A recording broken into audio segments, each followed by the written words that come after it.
Le premier stage de journalisme du Mali a pris fin ce matin par une importante cérémonie de remise publique du Mali. Plusieurs personnalités gouvernementales ainsi que les membres du corps diplomatique ont assisté à cette clôture de première formation des journalistes maliens. Étaient présents M. Idrissa Diarra, secrétaire politique de l'Union soudanaise RDA, Yacouba Maïga, vice-président de l'Assemblée nationale, Atayer Maïga, ministre des Finances, Mamadou Goulogo, secrétaire d'État à l'information et au tourisme, Gabou Diawara, membre du bureau politique national représentant les jeunes, Famadi Sissoko, secrétaire général de l'Union nationale des travailleurs du Mali, Oumarli, directeur général de la SOMIEX. Sur les murs de la salle des cours, sous le portrait du président Modibo Keïta, une inscription très significative: l'information au service du peuple. En effet, matinée très mémorable aujourd'hui pour nos jeunes stagiaires entourés de leurs professeurs, car le journaliste a un rôle primordial à jouer dans la phase historique que traverse actuellement l'Afrique. Le journalisme est l'instrument de mobilisation de nos peuples pour la construction nationale et aussi un facteur déterminant pour la réhabilitation de nos cultures, de nos traditions et de notre personnalité. Et c'est pourquoi le parti et le gouvernement de la République du Mali ont tout mis en œuvre pour la réussite de cette école qui est appelée à jouer un rôle considérable dans la formation de nos masses pour la construction nationale. La cérémonie de ce matin donc a revêtu un caractère d'une solennité particulière tant par la présence du chef de l'État que par l'importance que joue l'information dans l'évolution d'un jeune État. Intervenant à son tour, le président Modibo Keïta a improvisé la brillante allocution que voici. Chers camarades, Excellences, nous vivons ce matin un événement particulièrement heureux, non seulement pour notre République, mais encore pour l'Afrique et sur un plan plus élevé pour le monde journalistique.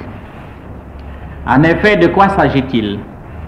Il s'agit de la clôture de la première école de formation de journalistes maliens. Exemple que notre pays, comme sur bien de domaines, vient de donner à d'autres pays africains.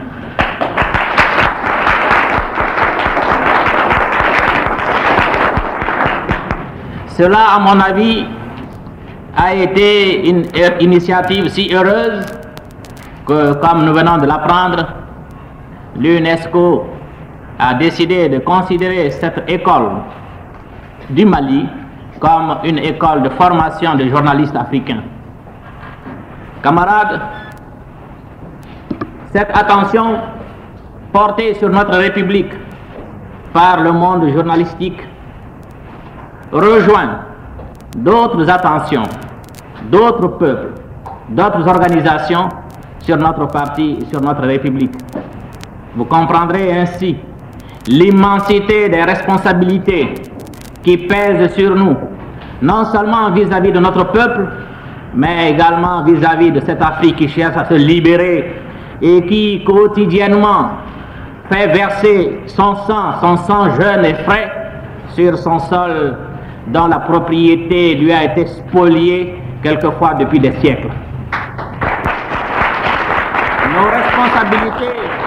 Nos responsabilités également vis-à-vis de cette Afrique qui s'est libérée de l'emprise coloniale, qui cherche sa voie, qui cherche à réaliser son unité et qui aura à affronter toutes les embûches que des puissances colonialistes ou impérialistes ne manqueront pas de semer sur sa voie pour que l'Afrique, même nominalement indépendante, ne puisse jamais recouvrer toute son indépendance, avoir sa personnalité et dire librement son mot aux rencontres internationales.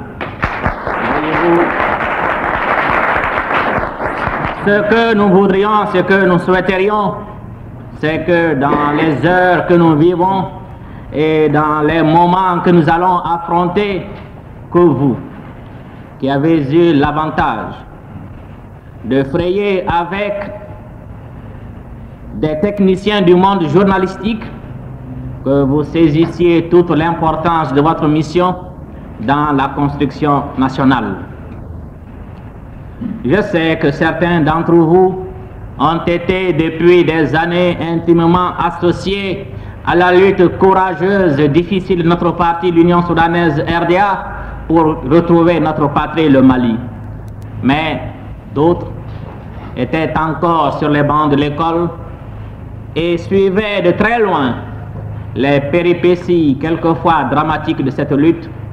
Et c'est pourquoi je m'autorise à vous en rappeler certains aspects. L'Union soudanaise RDA est née en 1946 après le congrès historique qui a rassemblé à Bamako des leaders africains, aussi bien d'Afrique occidentale que d'Afrique équatoriale. Mais auparavant, qu'y avait-il? Qu'est-ce qu'il y avait au Soudan français? Il y avait d'une part un parti majoritaire reposant sur l'autorité féodale des chefs de canton et sur l'appareil de domination et de répression de l'administration coloniale française. Je veux parler du Parti progressiste soudanais. Et il y avait d'autre part un parti qui cherchait sa voie, qui s'est d'abord appelé le Bloc, par la conjonction de la volonté d'un certain nombre de candidats aux élections à l'Assemblée constituante, qui par la suite est devenue une section du Parti socialiste et liée de ce fait au Parti socialiste français, la SFIO. Et d'aucuns peuvent se demander comment de telles mutations ont pu se faire pour qu'aujourd'hui nous nous trouvions face à l'Union soudanaise RDA. C'est que pour nous, Soudanais à l'époque et Maliens aujourd'hui, les mots n'ont de signification que par le contenu que nous y mettons et qu'on y met. Pour nous, Bloc, c'était la volonté de rassemblement de toutes les bonnes volontés contre la tentative des valets du colonialisme et de certains représentants de ce colonialisme, des représentants blancs français qui voulaient se faire les porte-paroles de notre peuple.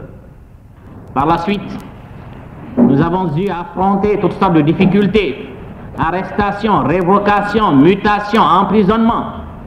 Et alors, nous avons, devant l'évaluation de nos moyens et l'appréciation des difficultés que nous aurions dû affronter, à nous rendre compte de la faiblesse de ces moyens, et nous avons pensé à utiliser une voie tactique qui est la création d'un parti affilié à une organisation française qui, selon sa doctrine et son programme, luttait contre la domination coloniale, luttait pour le progrès social de l'homme. C'est pour cette raison que nous avons créé une section du Parti socialiste. Mais cela, pour autant, n'a pas mis notre parti à l'abri de la répression. En effet, le gouverneur du Soudan était socialiste, SFIO. Le gouverneur général à Dakar était socialiste. Le ministre de la France d'Outre-mer était socialiste. Le président du conseil de gouvernement de la République française était socialiste. Mais c'est dans cette période que notre parti a connu la plus sauvage des répressions. En effet, dans certaines circonscriptions, nos paysans, parce qu'ils ont commis le crime de nous recevoir en mission, par dizaines, étaient drainés dans les prisons après avoir subi toutes sortes de sanctions corporelles. Nos camarades fonctionnaires étaient, sur de simples indications, révoqués ou emprisonnés. Et c'est à cette période, justement, où nous pouvions dire que les prisons ont été si pleines dans certaines circonscriptions que des camarades étaient parqués quelquefois dans des camps. Et en même temps, c'est à cette période que la plupart de nos dirigeants ont eu à faire la prison. C'est pour cette raison que je disais tout à l'heure que pour nous, les mots n'ont de valeur que par le contenu que nous y mettons. Quoique une section du Parti socialiste, nous avons été brimés, opprimés par l'organisation du Parti socialiste français, qui alors avait donné tout son appui, toute sa caution au parti adverse, qui lui alors était apparenté au groupe parlementaire communiste. De telle sorte que pour les dirigeants français, qu'ils soient à Dakar ou à Bamako ou à Paris, l'ennemi numéro un n'était pas ce parti fantoche qui avait pris une coiffure, qui avait mis en avant un mot dans lequel ils ne mettaient pas le contenu réel. Tandis que nous, qui étions une section de la CFIO, eh bien, nous mettions dans ce mot un contenu qui ne rencontrait pas l'adhésion des dirigeants et des représentants de ce parti. Voyez-vous, camarades, c'est pourquoi vous devez comprendre que la mystique des mots a toujours été et demeure un élément d'égarement des peuples lorsqu'ils se laissent aller à l'éloquence, à la magie des mots, sans établir une corrélation entre l'usage que l'on fait de ces mots et les mots.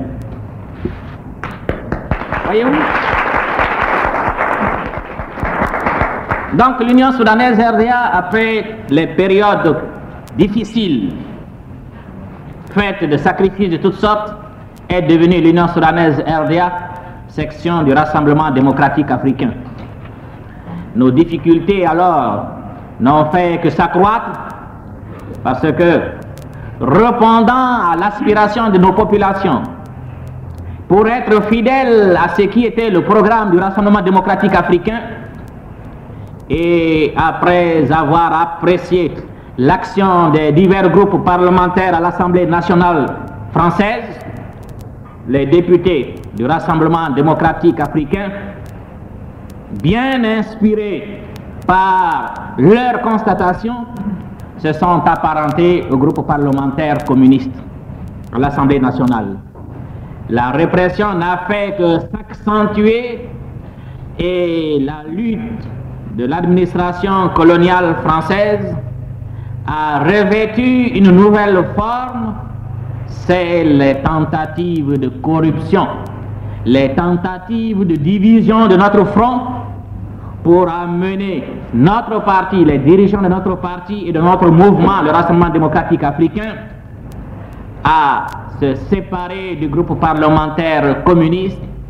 C'est ce qui explique que le Rassemblement démocratique africain, à partir de cette date, a senti la première faille dans la solidité de son organisation. En effet, la section du Sénégal, du Cameroun ont été exclus et pendant longtemps, la présomption de communisme a pesé sur certains dirigeants de l'Union soudanaise RDA et sur notre parti.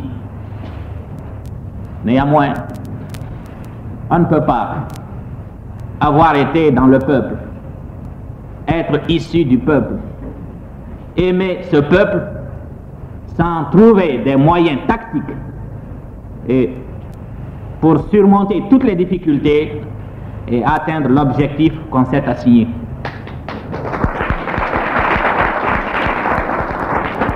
Vous comprendrez ainsi les crises intérieures que l'Union soudanaise RDA a connues en 1950, en 1952, en 1953, crises qui ont été provoquées par des responsables, par certains dirigeants de l'Union soudanaise RDA et qui avaient pour but de liquider définitivement sur le plan politique certains dirigeants qui leur apparaissaient comme étant des communistes impénitents. C'est en raison de la vérité que j'ai dite tout à l'heure concernant les possibilités d'adaptation des dirigeants lorsqu'ils sont issus du peuple, qu'ils vivent dans le peuple et qu'ils aiment ce peuple,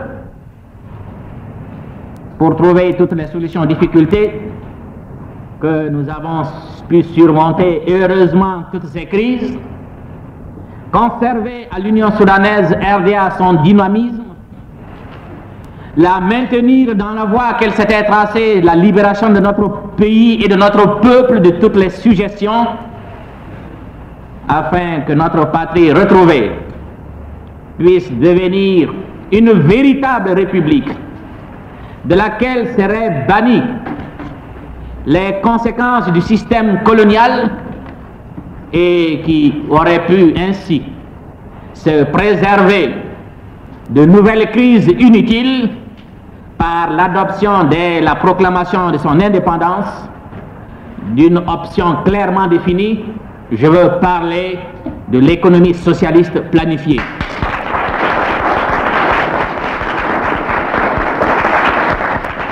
Si l'on suit l'évolution de notre parti,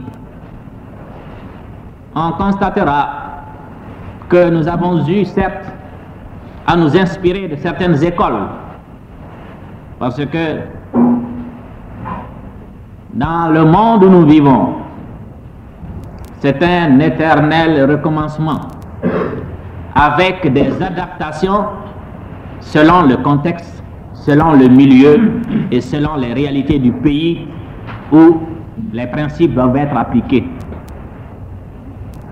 Quand on s'adresse au peuple, quand on est issu du peuple, et quand vraiment on veut lutter dans l'intérêt du peuple, il n'y a pas 10 000 chemins. Il n'y a qu'une voie, c'est descendre dans le peuple, comprendre la vie du peuple, connaître les besoins, les souffrances du peuple, les partager, même si cela doit vous amener vous-même, en raison d'avantages particuliers que vous avez pu conquérir parce que vous avez été en un moment donné des complices de l'administration coloniale, parce que vous avez été fonctionnaire, administrateur, instituteur, commis, même si vous-même vous deviez abandonner certains avantages ici du système colonial, même si vous devez vous-même diminuer votre train de vie afin que ce peuple dont vous vous êtes servi pour la libération du pays puisse lui aussi aspirer à un peu de bien-être.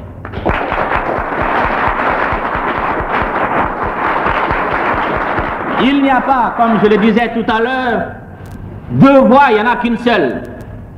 C'est celle-là que nous avons choisie. Certes, il y a d'autres expériences dans d'autres pays qui ont été couronnées de succès. Mais nous sommes en Afrique et nous sommes surtout au Mali, dans un pays qui a un passé d'administration réelle dans tous les domaines, administration politique, administration sociale, administration culturelle, administration économique, alors que pendant la même période, au même siècle, des pays qui aujourd'hui font preuve d'une puissance considérable dans tous les domaines n'avaient pas atteint le même niveau de développement.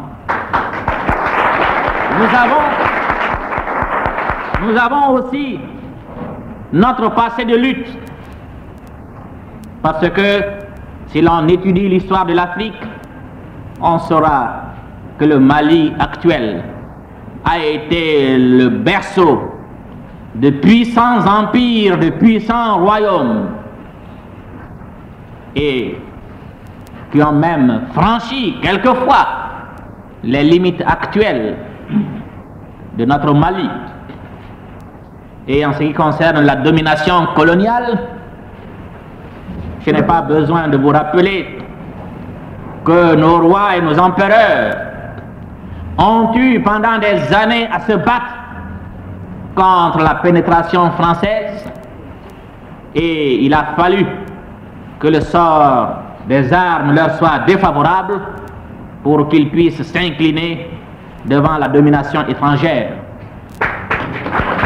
Et je n'ai pas besoin de vous rappeler que certains n'ont pas accepté de s'incliner, que certains n'ont pas accepté de survivre à leur défaite. Ils ont préféré mourir plutôt que d'avoir à subir une domination coloniale. Très bien. Qu'est-ce qui, dans certains pays, a été à la base des révolutions sanglantes? Eh bien, c'est l'existence, d'une part, de féodalités qui ont écrasé, pressuré le peuple, liée à une féodalité religieuse qui a été la complice de la féodalité des dominations. Chez nous, nous avions une féodalité, je parle de la féodalité avant l'occupation coloniale. Mais cette féodalité était une féodalité démocratique parce que pour l'installation de chaque roi, de chaque empereur, la parole était donnée à un conseil qui démocratiquement jetait son dévolu sur le candidat le plus valeureux, le plus valable. Et nous n'avions pas eu, nous aussi, une féodalité religieuse qui a exploité le peuple, qui a essayé d'endormir le peuple, de la placer dans une espèce de léthargie mentale pour qu'elle puisse être facilement exploitée par la féodalité temporelle. Eh bien, ce sont ces réalités de notre passé et de notre présent qui font que nous avons opté pour un régime démocratique et qui font également que nous avons opté pour un régime socialiste.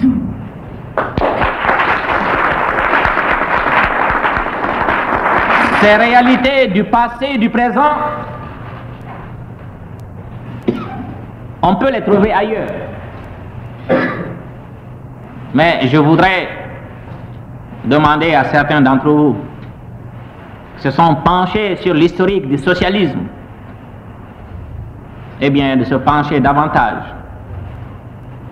sur les réalités des pays au moment où le socialisme a eu à s'imposer au régime féodal. Vous constaterez que les réalités n'étaient pas les mêmes qu'au Mali, et donc les solutions et les moyens ne peuvent pas également être les mêmes. À mon avis, ce qui compte, c'est l'objectif que nous nous sommes assignés, que nous devrons atteindre et que nous atteindrons quoi qu'il advienne.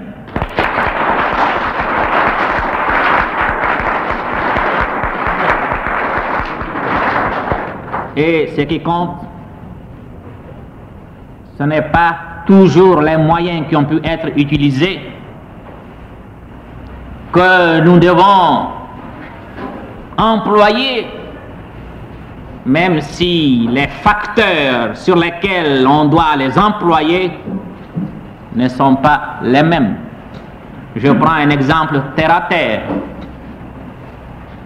Nous avons des meubles, il y a des meubles en bois et des meubles métalliques. Le bureau que nous occupons pouvait être un bureau métallique, mais c'est un bureau. Mais pour faire un bureau métallique et pour un bureau en bois, les matières diffèrent, les artisans diffèrent. Mais la conclusion, c'est que c'est un bureau.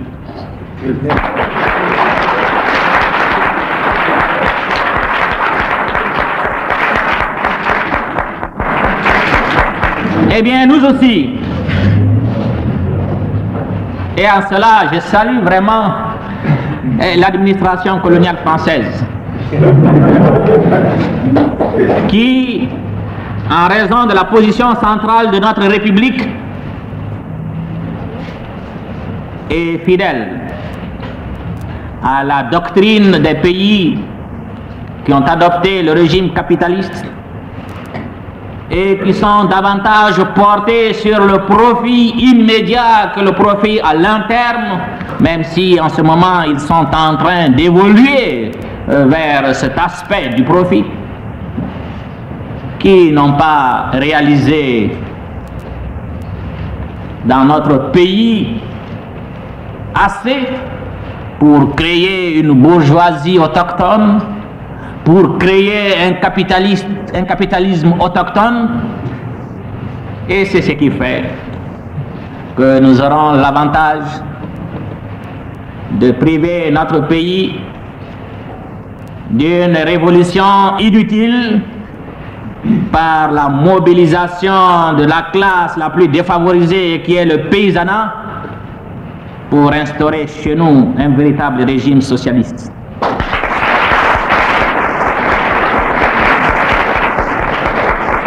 En effet, je sais que certains camarades, certains jeunes ont tracé un processus irréversible pour aller au régime socialiste. Eh bien, je dis que c'est une erreur et je suis décidé à soutenir mon argumentation devant n'importe qui.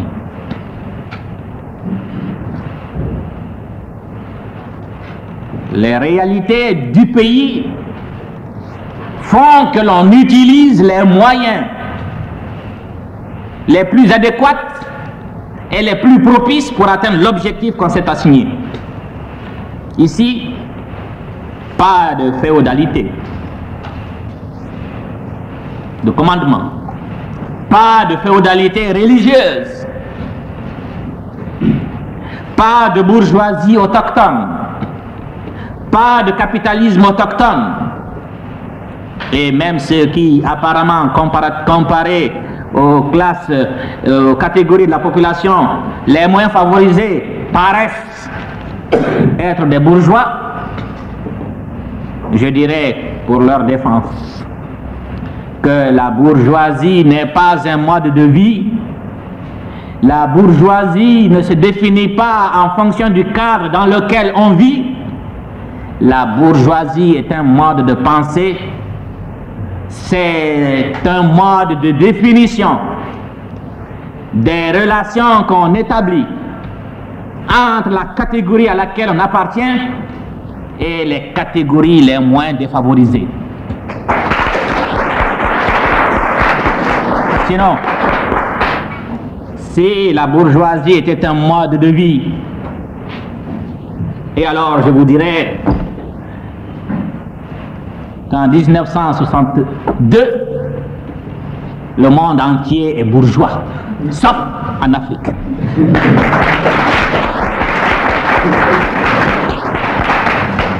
Puisque vous ne pouvez pas aller dans un pays, que ce soit à l'est ou à l'ouest, sans que les dirigeants, les cadres de ces pays soient placés dans des conditions matérielles qui n'ont pas été étendues à l'ensemble des populations. Cependant, ils ne sont pas pour autant bourgeois. On prend exemple sur les villas des ministres. Ils sont dans des villas. Le président du gouvernement a occupé le palais du gouverneur. On pense que cela suffit pour qu'il oublie les 14 années de souffrance commune avec le peuple, pour qu'ils oublient les 14 années de lutte et s'installent béatement dans la facilité pour jouir d'une victoire dont ils n'ont pas été les seuls artisans.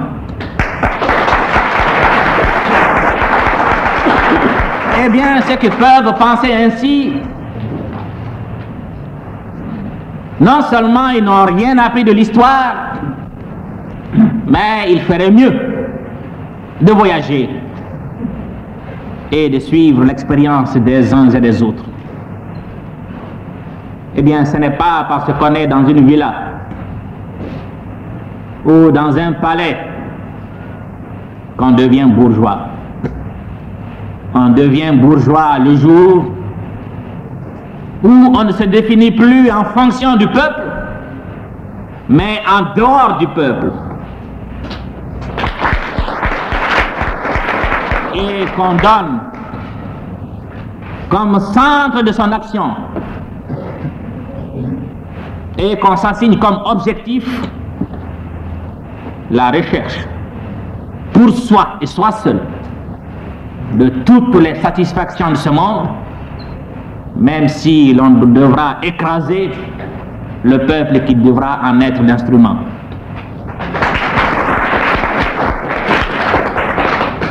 Voilà, camarades,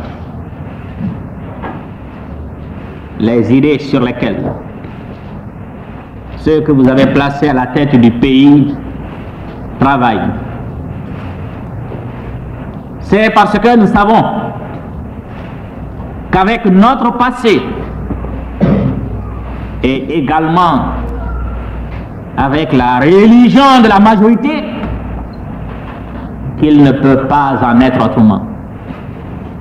En effet, cela peut paraître utopique.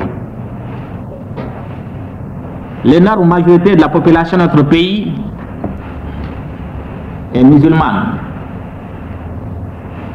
L'on peut dire, mais alors nous ne comprenons pas un pays musulman qui veut une économie socialiste. Mais c'est inconciliable.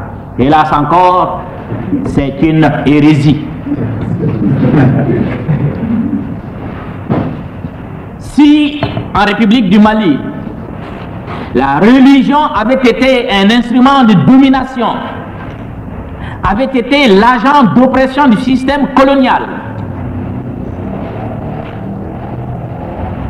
ou bien si dans notre passé lointain, elle avait été l'instrument d'oppression de la féodalité, la lutte contre la religion qui insufflerait aux populations le poison de la résignation pourrait se justifier. Il n'y a pas de religion plus socialiste que la religion musulmane. En effet, un bon musulman ne peut pas avoir 2, 3 boubous alors qu'il a à côté de lui quelqu'un qui meurt de froid ou de chaleur.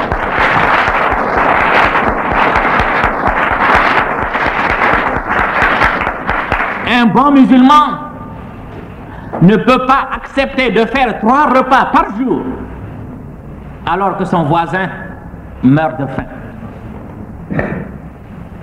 Et on dit même une image selon laquelle on recommande aux musulmans, lorsque tu te trouves face à un frère démuni et que tu as un boubou dont la moitié peut te couvrir, donne-lui l'autre moitié.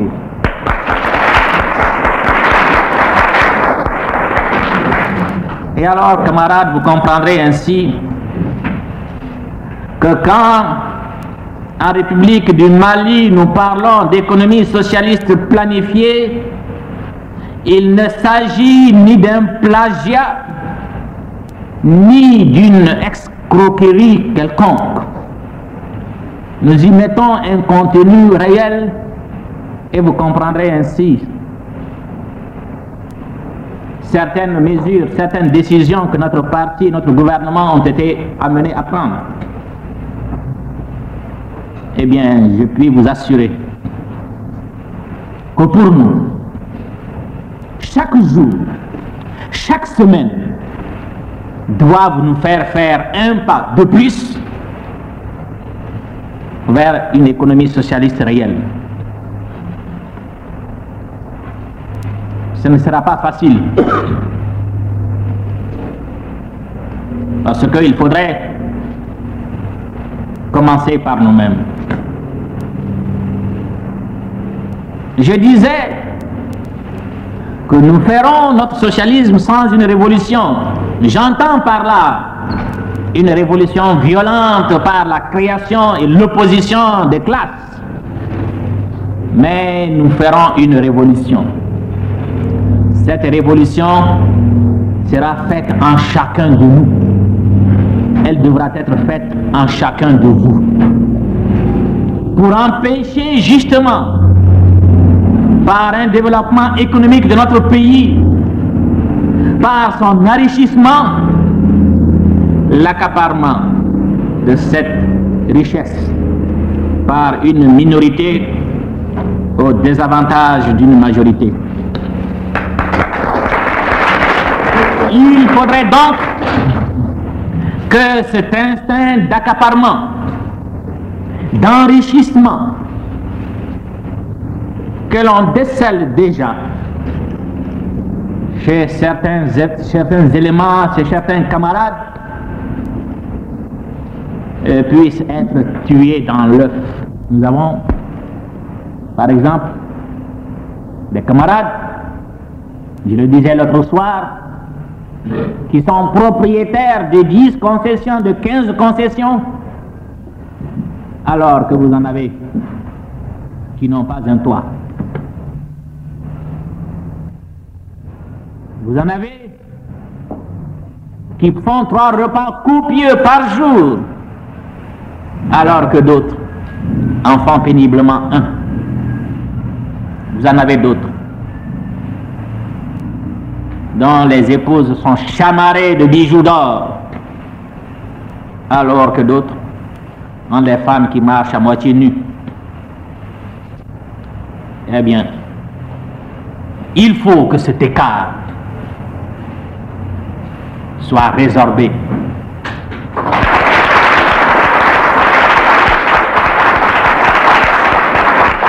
Résorbé, non pas dans la violence, mais par l'acceptation enthousiaste de ceux qui, à l'heure actuelle, peuvent être considérés comme les plus privilégiés.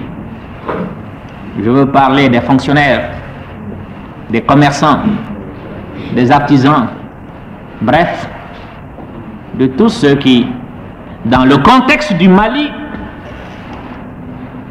ont un niveau de vie qui dépasse très largement ce qu'on peut considérer comme la moyenne. Pour cela, il faut que nous acceptions tous les sacrifices. Il y a la taxe civique qui a été acceptée, je sais, dans certains secteurs, avec des grincements de dents. Nous avons majoré le taux des patentes et des licences. Cela, évidemment, n'a pas agréé, n'a pas eu l'agrément de tous nos frères commerçants.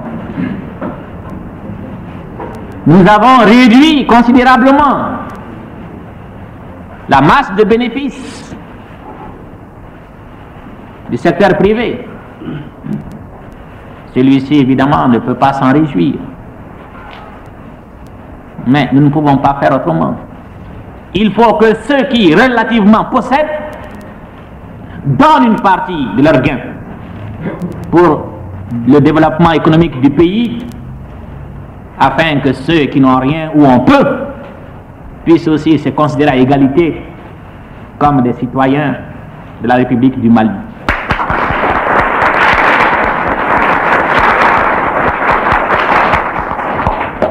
Je puis donc vous dire que la direction actuelle de l'Union soudanaise RDA,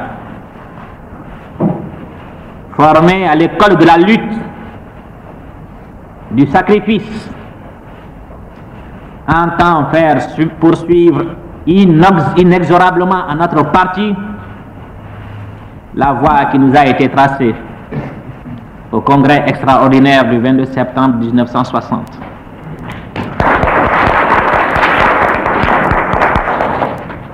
Nous irons jusqu'au bout.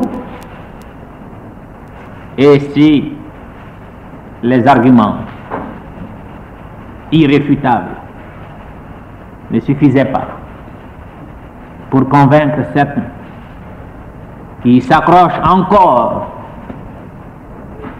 aux quelques rares restes des avantages qu'ils ont pu tirer de la domination coloniale, eh bien, nous serons obligés de nous passer d'eux et de passer sur eux.